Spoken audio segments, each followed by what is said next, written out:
Hello दोस्तों, नहीं मज़ा नहीं आया।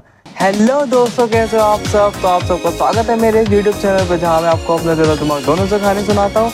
तो आज की हमारा टॉपिक है कांवड़ यात्रा, जो इस समय बहुत ज़्यादा चल रहा है। इस समय देश भर में चल रहा है ये सब, और इसके बारे में आज हम बात करेंगे। इसके बारे में जानेंगे कि इसका ओरिजिन कहाँ से हुआ, ये है क्या चीज़, और सबसे बड़ा सवाल, क्या ये अंधभक्ति है या फिर आस्था, जो इस वीडियो का टाइटल भी है। तो चलिए फिर वक्त की बर्बादी ना करते हुए शुरू करते हैं वीडियो को। और वीडियो में आपको इतना कुछ जानने को मिलने वाला है ना आज, कि आपने कभी सोचा ही नहीं होगा। आपकी मौत भी हो सकती है इतनी इन्फॉर्मेशन से। मजाक कर रहा हूँ। तो चलिए फिर आगे शुरू करते हैं इस वीडियो को। तो हेडफोन लगा लीजिए, क्योंकि वो बेस्ट एक्सपीरियंस के लिए है। हिमालय के उन पहाड़ों पर जहाँ ऑक्सीजन भी अपनी सांस रोक लेती है, वहाँ एक दिव्य शक्ति हमेशा से प्रेजेंट थी। स्वजन्म अपने आप जन्म हुआ था। ना उसका कोई रूप था, ना कोई रंग, ना कभी किसी को शब्द बोला, ना कभी कोई ताकत दिखाई, लेकिन उसकी आंखों में पूरा ब्रह्मांड बसता था। उस शक्ति का नाम था महादेव, शिव या भोलेनाथ, आप जिस भी नाम से उन्हें जानते होंगे। और उनकी लीलाओं में से एक लीला ने जन्म दिया था एक ऐसी आस्था को, जो हर साल सावन के महीने में लाखों लोगों के कदमों की रवानी बन जाती है, जिसे हम लोग कांवड़ यात्रा के नाम से जानते हैं। लेकिन ये सफर वही समझ सकता है जैसे ये यात्रा बुलाती है। आज जिस कांवड़ यात्रा को हम सड़कों पर ढोल नगाड़ों से, डीजे के साउंड जो होते हैं उनसे, और ट्रैफिक जाम के बीच से लेके जाते हैं, उसका ओरिजिन उस समय हुआ था जब समुद्र मंथन चल रहा था। हाँ, वही समुद्र मंथन जहाँ देवताओं और राक्षसों के बीच में एक जंग लगी हुई थी, और दोनों पार्टी का गोल एक ही था, वो था अमृत, मतलब जिसे पी के कोई अमर हो जाए। समुद्र से निकला हर वस्तु किसी अर्थ का प्रतीक था। लक्ष्मी, वरुणी, कामधेनु, और अंत में निकला था विष। हाँ, ऐसा विष जिसे धारण करना मतलब मौत को गले लगाना। सभी देवता पीछे हट गए, और तब महादेव ने अपने साए में पूरी दुनिया को समेट लिया। महादेव ने अपनी सैया से उठकर बोला, मैं इसे अपने गले में धारण करूंगा, और उसी दिन बन गए नीलकंठ महादेव। और उस विष को धारण करने के बाद जो उनकी एक एनर्जी थी, उनके अंदर से ऊर्जा निकल रही थी, उसको ठंडा करने के लिए भक्तों ने उन पर गंगा जल चढ़ाया, और यही था पूरे विश्व भर का पहला अभिषेक।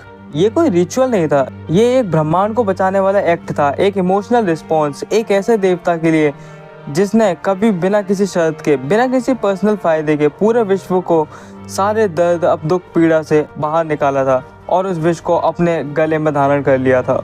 वही गंगा जल जिसे आज भी कांवड़िया अपने पास उठाकर, अपने कंधे पे उठाकर लाता है, और वही जल जो भोलेनाथ को चढ़ाया जाता है। जैसे हर भक्त अपना दर्द, अपना गिल्ट और अपने पाप उस जल में भर के शिव के चरणों में चढ़ा देता है। कहानी वही है, बस जमाना बदल गया है। कल के ऋषियों की झोपड़ियाँ आज के टेंट बन गए हैं, और कल के पहाड़ी पथ आज हाईवेज बन गए हैं। लेकिन ये यात्रा, ये भक्ति आज भी वही है। हर कदम पर महादेव, हर दर्द में एक विश्राम।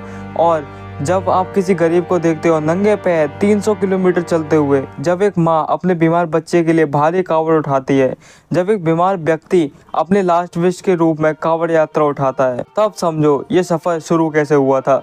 ना कोई फिरंगी आया था हमें सिखाने, ना कोई रिलीजन इम्पोज हुआ। ये भारत के DNA में लिखी हुई आत्मा की आवाज़ थी। महादेव को जल चढ़ाना है, यही थी वो आवाज़ जो हर एक भारतीय, हर एक हिंदू के मन में गूंजती है। और इस ओरिजिन की सबसे अजीब बात, इसमें कभी कोई फियर फैक्ट्री नहीं था। शिव कभी भी किसी से डंडे से भक्ति नहीं मांगते, ना उनके किसी श्राप का किसी को भय लगता, ना मोक्ष का लालच। शिव की पूजा एक रीज़न से होती थी, समर्पण, प्योर सरेंडर। डिवोटीज जानते हैं कि महादेव उनके दुख छीन लेंगे, या शायद नहीं भी, लेकिन वो उस दर्द में उनका साथ देंगे। और इसी ट्रस्ट पर, इसी विश्वास के बेस पर कांवड़ रखी जाती है। और जब भक्त अपने शहर, अपने परिवार, अपनी जॉब, सब कुछ छोड़ के केवल शिव के लिए निकल जाते हैं, तब समझो शिव भक्ति शुरू हो गई है। ये यात्रा कोई ऑर्गेनाइज्ड इवेंट नहीं था, ना कोई पहले से किसी की परमिशन ली गई थी, ना किसी ने रोड मैप बताया था।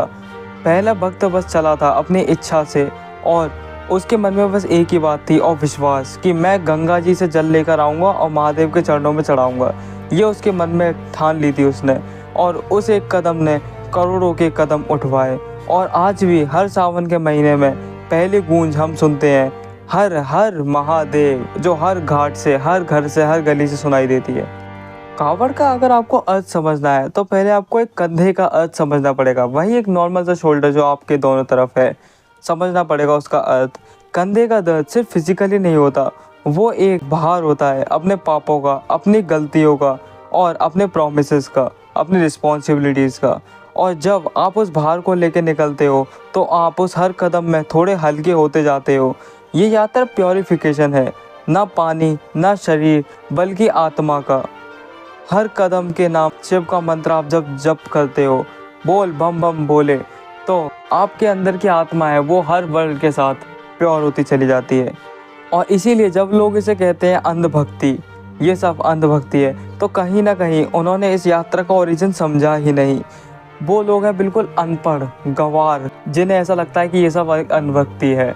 आप मुझे भले क्रिटिसाइज कर सकते हैं इस मेरे ओपिनियन के चक्कर में, लेकिन भाई लोगों को क्या दिक्कत है मुझे समझ में नहीं आता। लाइक आजकल के लोगों को हर चीज़ से परेशानी है। कांवड़ यात्रा, कोई अपनी मर्जी से कांवड़ यात्रा लेके जा रहे हैं, भक्त खुश हैं, खुशी मना रहे हैं किसी चीज़ में, भगवान के लिए समर्पण कर रहे हैं, तो उसमें भी उन्हें अंधभक्ति का नाम दे दिया जाता है, जिस समय बहुत सारा चर्चों में आपने सुना भी होगा।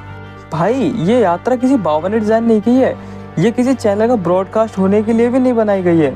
ये एक ब्रोकन हार्ट और एक डिवाइन साइलेंस के बीच का रास्ता होता है, जहाँ इंसान कुछ मांगता है पर बस छोड़ देता है कि सब कुछ शिव के हवाले। और तुम सोचो आज भी 21st सेंचुरी में जब हम मेटावर्स, एआई और स्पेस टेक की बात कर रहे हैं, तो लाखों लोग अपने फोन्स बंद करके, शूज उतार के, बिल्कुल नंगे पैर जिंदगी पॉज करके निकलते हैं एक सफर पर। शिव के साथ उनका कनेक्शन होता है। ये क्या कोई अंधविश्वास है? क्या कोई अंधा ये सब करेगा? इमेजिन करो। और मुझे नहीं लगता ऐसा कोई करेगा। ये सिर्फ वो कर सकता है जिसका दिल जिंदा हो, जिसका मन शुद्ध हो, ये कम से कम, या फिर जो कम से कम मन से शुद्ध हो।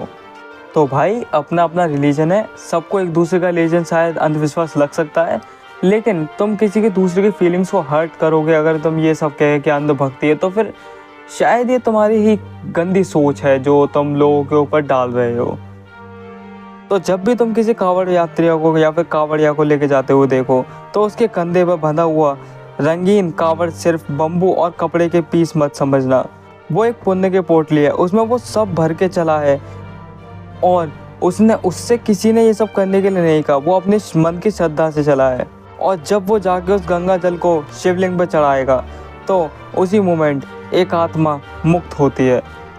तो भाई मैं इससे ज़्यादा तो क्या ही कहूँ। अब तो मैं अभी भी ऐसे ये सब अंधविश्वास लगता है, अंधभक्ति लगती है, तो फिर तो अब तुम्हारा कुछ करा नहीं जा सकता, फिर तो हर रिलीजन एक अंधभक्ति ही रह गई है।